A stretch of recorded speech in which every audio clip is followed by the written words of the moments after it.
I'd like to thank you for joining us in our podcast as we study through the book of 1 Corinthians. We appreciate you joining us, and our hope and prayer is that the things that we share from the Word of God are strengthening your faith and causing you to be a greater light and salt in the world that we live in.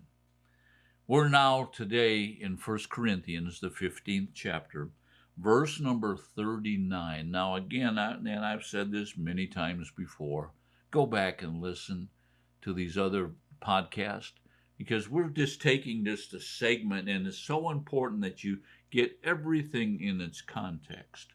But today we're in verse number 39.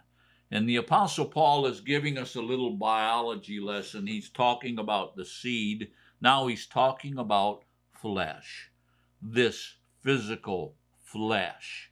And this is what he says: all flesh is not the same flesh. Wow.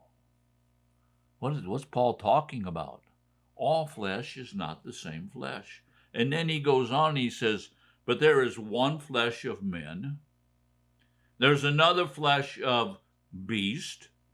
There's another flesh of birds, and another of fish. What's Paul doing? He's giving us a biology lesson. In fact, this is something you should have realized a long time ago. Man is not like a beast, even though some people want us to think that we are all the same flesh. Man is not a beast. Man's different than a beast. Man's different than a fish. We didn't come out of a fish. You know, some people think that we evolved from a fish. No, we didn't evolve from a fish. The flesh of a fish is different than the flesh of a man. He says it's different than birds. Now, I love birds. I feed birds all the time. But you know what? Even though I love them birds aren't like me, and I'm not like a bird. I don't have any feathers. And basically, before we go on, the Apostle Paul is telling us that there's all kinds of flesh. But then he goes on in verse number 40, and he says this: there are also heavenly bodies and earthly bodies. But the glory of the heavenly one is the glory of the earth, and the glory of the earthly is another. What's Paul doing now? Paul is telling us that we are going to have a heavenly body. It's going to be different than our earthly bodies, but yet it's going to be the same, and we're going to get into that either today or tomorrow, I believe. Our heavenly bodies are going to be different than our earthly bodies.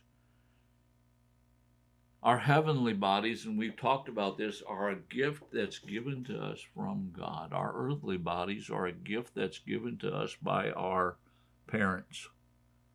We receive their genes. We receive the way we look and things like that from our parents. But our heavenly bodies are not going to be like that, because our heavenly bodies are a gift given to us by God. And so the Apostle Paul says here in verse number 40, there are also heavenly bodies and earthly bodies.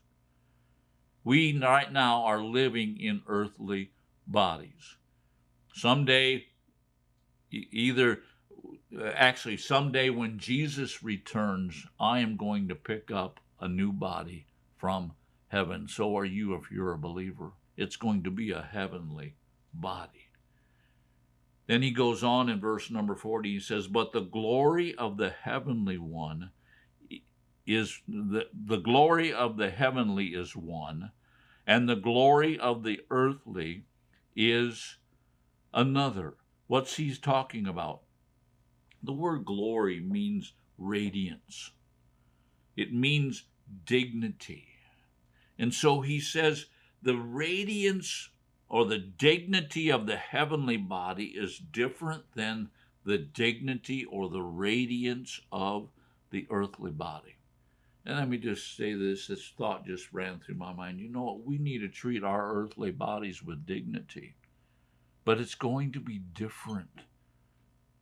It's going to be different with our heavenly bodies. The dignity or the radiance or the glory, as it's written here, is going to be different. The glory of the sun is reflected. Now notice verse number 41. There is one glory of the sun, and another glory of the moon, and another glory of the stars, and for the stars differ from star in glory. What is he talking about? How many of you know the radiance of the sun is genuine? It's real. It's more real than the radiance that we get from the moon. Why? Because if you understand the heavenlies, if you understand astrology, you would understand that the moon doesn't produce a radiance of its own. All it does is produces a radiance that comes from the sun. What's Paul getting at here? He's trying to tell us that our new bodies will be the original radiance, not a reflected radiance. Now, we live here on earth, and you know what? Our bodies on earth should be reflecting the radiance of God or the radiance of the supernatural. The stars. How many of you know the stars don't produce light? All they do is reflect the light of the sun. And that's exactly what the Apostle Paul is trying to get across to us. When it comes to our new bodies are going to be filled with God's glory. Ho! Now you might be thinking, Leon, you're getting my hopes up. That's exactly my intention. I want you to understand that as a believer, this life is not the end. All this life is, even though this life is wonderful, all this life is a reflection of what's going to happen to us as believers. When Jesus returns and we pick up that resurrected body that God's going to give to us, that's going to be the real life. And not a reflected life. And by the way, I'm not against this reflected life that I'm living right now, because this reflected life is going to bring me into a life of God's glory. The glory is different. And these bodies, our bodies only reflect the light that God gives us. When we receive our glorified bodies, we are going to be filled with God's glory in itself. Jesus' resurrected body, and I want to take, you know what, my time is about up. I don't want to get into this, but we need to take a look at Jesus' resurrected body. The only body that's ever been resurrected up to this point is the body of Jesus. So join us tomorrow because we're going to talk about that resurrected body of Jesus. Thank you for watching.